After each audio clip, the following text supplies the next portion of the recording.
Hi, I'm Elena. Welcome back to my channel and welcome back to part 2 for a book for every decade. Welcome to my favorite decade of literature, the 20th century. This was super hard to pick one book for every decade. I think I could have made this video about 3 times. But I tried to pick some variety for different kind of books, for different kind of things that you might like. So without further ado, let's get into the very first decade. During the first decade, there was a poet in Germany who wrote different letters to another poet.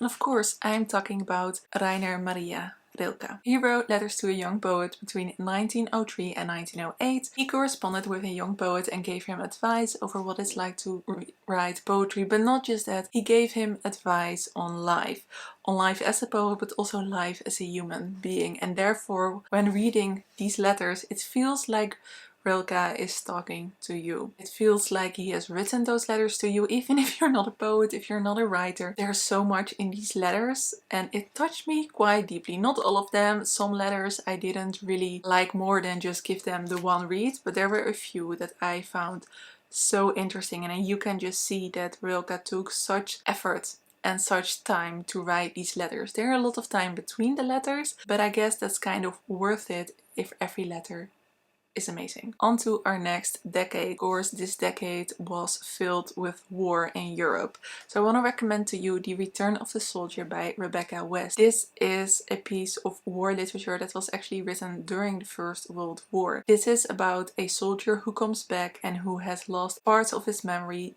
due to trauma. We follow the 3 women in his life with whom he has a certain relationship and with whom he has different forms of things that he remembers. This of course is a book with a heartbreaking theme, a heartbreaking setting, but what I found most interesting in this novel is the fact that as a young woman, Rebecca West went to such lengths to understand the psychology of what has happened with that war trauma, which I think she was quite ahead of her time of people understanding what war trauma was and what kind of shapes it would have. There's a doctor in this book who I think is written really well, as he explains to the women in the soldier's life what his behavior is, and he tries to explain his behavior. Such a short novel, such a punch. The 1920s was the decade to me of Virginia Woolf, in which she published multiple novels. So I'm going to recommend to you the novel that I think you should start with if you want to start reading Virginia Woolf, and that is Mrs. Dalloway. I recently reread this and I loved it just as much. We follow Mrs. Dalloway as she is going to throw a dinner party. This is written in a stream of consciousness style where we follow different characters as they go through the day of the party. Yes, that makes sense. This story is set in London and we follow characters who have certain similarities, of course, because most of them are invited to Mrs. Dalloway's dinner party. But we also meet people just as we glance them at the other side of the street, and we just get a few lines from their point of view, and it gives such a beautiful embodiment to the location that we are in. Mrs. Dalloway is a beautiful novel. It's a novel that requires some concentration, but it's worth every page. Heading to the 1930s, which has so many amazing novels as well. But I'm going to recommend yet another favorite author and the book I think you should start with their work, and that is Rebecca by Daphne du Maurier. Rebecca is inspired by Jane Eyre. We follow our unnamed narrator as she marries a man called Maxime de Winter. He has been married before to a woman called Rebecca. When she moves into his mansion, she discovers more and more about the woman that was Rebecca. This is amazing. The writing is phenomenal. It is a bit of a slow book for what you think the plot will do. There's a lot of things that you want answers to, and Daphne du Maurier is not going to give you all the answers. This is a gorgeous, gorgeous book, and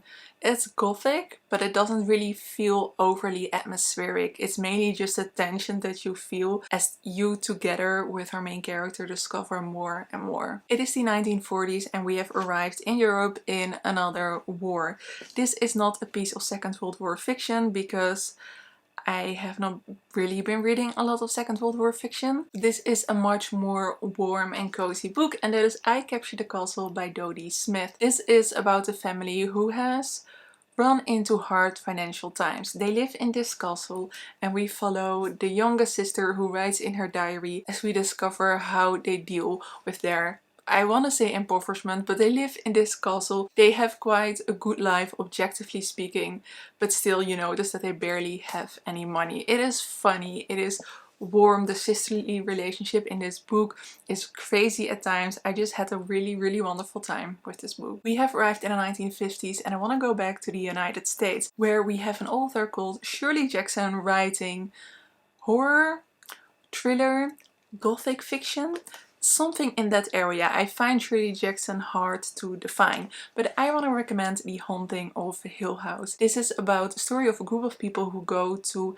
a house that is supposed to be haunted. Dr. Montague has invited some people he thinks will be able to help him define whether or not Hill House is haunted. This is creepy at parts, but I was never really properly creeped out. Just like with Rebecca, it is the tension, it is the things that could possibly happen. Shirley Jackson is never really scary to me, which I did sort of expect having seen a Netflix series of The Haunting of Hill House. In this book I mainly really like the main character and her interaction with everyone else, and the main character, the more we get to know her, the less you get to like her. You start to wonder what she could possibly be capable of. I think this is very eerie. I think that is the right word for this novel. The 1960s, a new decade, and we're going back to the UK, to Scotland this time, and I want to recommend The Prime of Miss Jean Brodie by Muriel Spark. This is set in Edinburgh in an all-girls school, and we follow Miss Jean Brodie. She is a teacher at this school. She says that she is currently in her prime, and she gathers a group of girls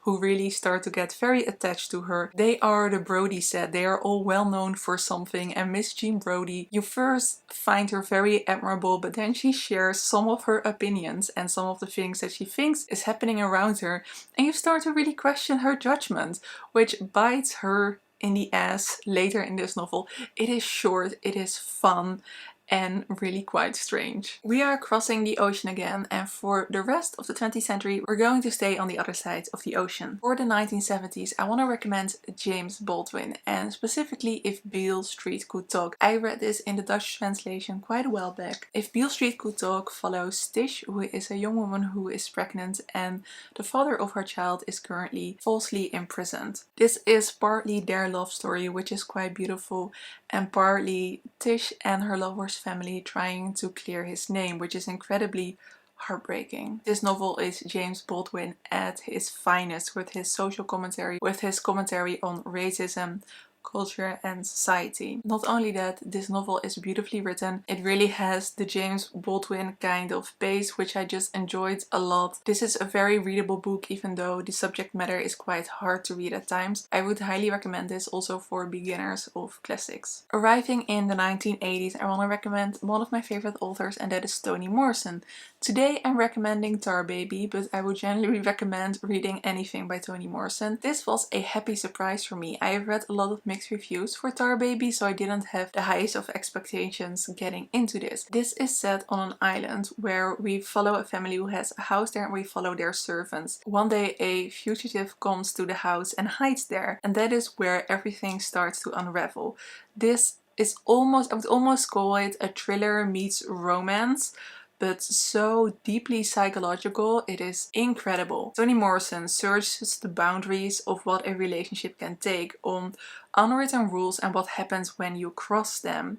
It is amazing. An amazing exploration of gender, of race, of class, literally everything. When it comes to Toni Morrison, there are always very hard things to read about. I think this is one of her more readable novels where it is not that hard to read. Like a novel like Beloved or Sula, I found incredibly challenging. This one is a bit easier. It could be a place to start for you if you want to read Toni Morrison. We have arrived at the final decade of the 20th century. The 90s has so many amazing books, but I want to recommend a book that again was a very happy surprise for me, and that is Autobiography of Red by Anne Carson. This is a novel in verse that is very strange but amazing. We first get a bit of a mythology lesson, and then that mythology lesson is translated into fiction, and we follow our main character called Gideon as he seems to be a person from myth. You can see that in a way that his appearance is described. Even though he is a person of myth, he is set in our contemporary day, or in the 90s of course, because we see his mother using dollars as a currency, we see her smoking cigarettes. That kind of mix-up is confusing, but also it makes a lot of sense. This is a great novel, especially if you kind of want to challenge yourself, if you want to try some experimental writing. I would highly recommend reading this book. So now we have arrived in the 21st century and we're only 2 decades in, so it's not really useful to recommend any books, and I am not a big sci-fi reader, but I hope that you have enjoyed these 2 videos. If you have missed the 19th century version, then I will leave a link to that in the description down below. For now, I hope you have a lovely day or evening, and I hope to see you in another video. Doei!